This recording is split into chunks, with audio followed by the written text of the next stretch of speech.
100% job గ్యారెంటీతో ISTTM business school admissions open. ఒక airport గాని ఇవన్నీ కూడా ఆ రోజు దూరదృష్టితో ఆలోచించి మనం చేశాం. నాలెడ్జ్ ఎకానమీకి నాంది పలికాం. చాలా మంది నాలెడ్జ్ ఎకానమీ అంటే ఎక్కడన్నారు?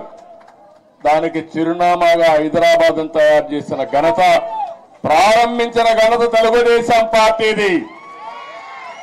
అదే సమయంలో ఆ తర్వాత వచ్చిన అన్ని రాజకీయ పార్టీలను అభినందిస్తున్నా. కాంగ్రెస్ పార్టీని ఆ తర్వాత 10 ఏళ్లున్నారు. 3 ముఖ్యమంత్రులు వచ్చారు, ఎవరు కూడా చెడగొట్టల. తర్వాత టీఆర్ఎస్ వచ్చింది, 10 ఏళ్లున్నారు, వాళ్ళు కూడా చెడగొట్టల. ఇప్పుడు మళ్ళా కాంగ్రెస్ వచ్చింది, రేవంత్ రెడ్డి గారు ముఖ్యమంత్రి అయ్యారు. మళ్ళా అభివృద్ధిని ముందుకు తీసుకుపోతున్నారు. అందుకే నేను నిన్న కూడా నేను ముఖ్యమంత్రి అవుతానే నేనే లెటర్ రాశాను రేవంత్ రెడ్డి గారికి, గౌరవ ముఖ్యమంత్రి గారికి.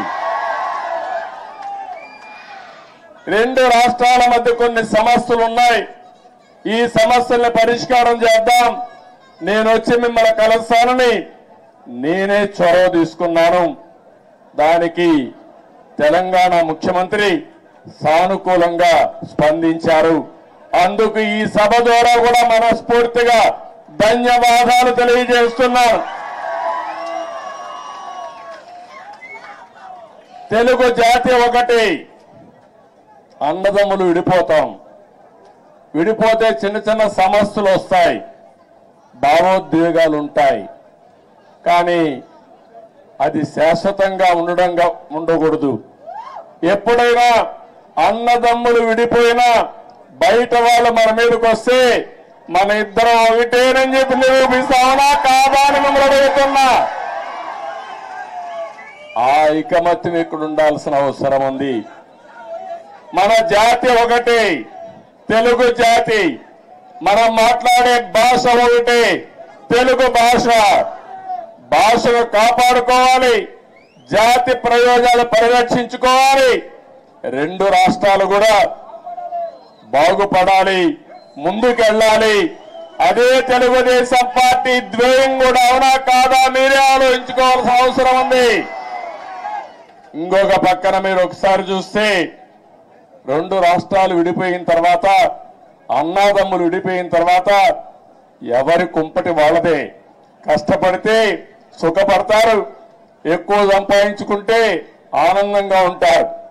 అయితే అదే సమయంలో ఏదైనా కలిసి పనిచేస్తే ఒక న్యూ ఎనర్జీ కూడా వస్తుంది. ఇద్దరు ఐకమత్యంగా ఉంటే ఐకమత్యం చాలా బలాన్ని ఇస్తుంది. ఒకప్పుడు 42 మంది ఎంపీలు ఉండేవాళ్ళు ఆంధ్ర రాష్ట్రంలో. దగ్గర ఒక 18 మందో 16 మందో రాజ్యసభ మెంబర్లు ఉండేవారు. ఇప్పుడు 2 రాష్ట్రాలు విడిపోయిన తర్వాత తగ్గిపోయినాయి.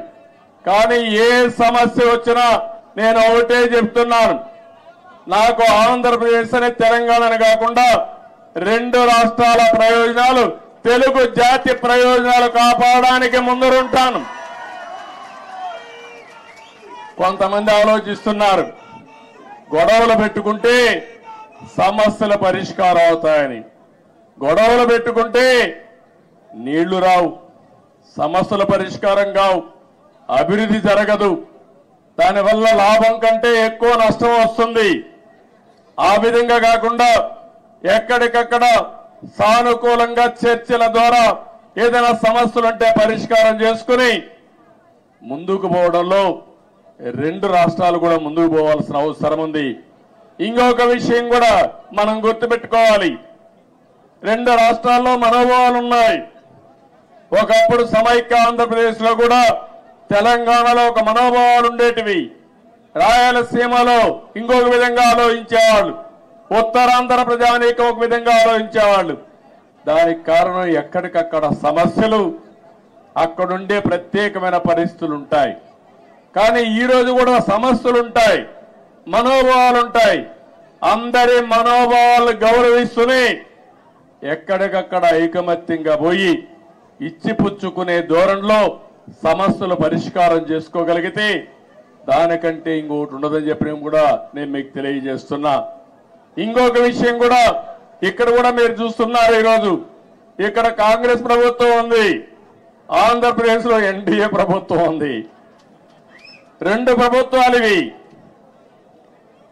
అలాంటప్పుడు ఒకరికో ఒక ఆలోచనలు ఉంటాయి, సిద్ధాంతపరంగా కొన్ని ఆలోచనలు ఉంటాయి.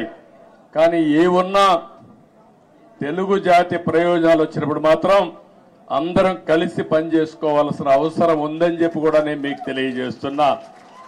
ఆ దిశగానే నిన్న చర్చలు జరిగాయి. ఆ చర్చలు చాలా వరకు ముందుకు తీసుకుపోతాయని కూడా నేను ఆశిస్తున్నా. కొంతమంది ఆలోచిస్తున్నారు, ఆ ఆలోచనలు మంచివి కాదు. నేను ఒకటే చెప్తున్నా, ఆ రోజు కూడా ఇన్ని జరిగితే చాలా మంది చాలా విషయాలు మాట్లాడితే నేను చేసిన అభివృద్ధిని కూడా కొంతమంది వక్రీకరించి మాట్లాడారు. కొంతమంది అన్నారు, నువ్వు మొత్తం హైదరాబాద్ నే అభివృద్ధి చేశావు కాబట్టి రాష్ట్రం విడిపోయిందని కూడా శాపనార్థాలు పెట్టిన వాళ్ళు కొంతమంది ఉన్నారు నా మీద. నేను ఒకటే ఆ రోజు చెప్పాను, ఆ రోజు కానీ ఈ రోజు కానీ ముందు ఒక ప్రాంతం అభివృద్ధి కావాలి, అది రాజధానితో ప్రారంభమవుతుంది, అది చివరికి మారుమూల ప్రాంతాలకు కూడా స్ప్రెడ్ అవుతుందని చెప్పి ఆ రోజు చెప్పా. ఆ విషయం చాలా మంది మర్చిపోయి అనేక విధాలుగా మాట్లాడే పరిస్థితికి వచ్చారు. ఈ రోజు ఒక్క ఉదాహరణ చెబుతున్నాను మీ అందరికీ. తెలంగాణ ఆంధ్రప్రదేశ్ రాష్ట్రాలు రెండు రాష్ట్రాలుగా విడిపోయాం. విడిపోయిన తర్వాత 10 సంవత్సరాల సుదీర్ఘ పరిపాలన రెండు రాష్ట్రాల్లో జరిగింది. అనేక రాజకీయ మార్పులు చేర్పులు కూడా వచ్చాయి. సుమన్ టీవీలో మీ పర్సనల్ అండ్ బిజినెస్ ప్రమోషన్స్ కోసం కింది నెంబర్కి కాంటాక్ట్ చేయండి.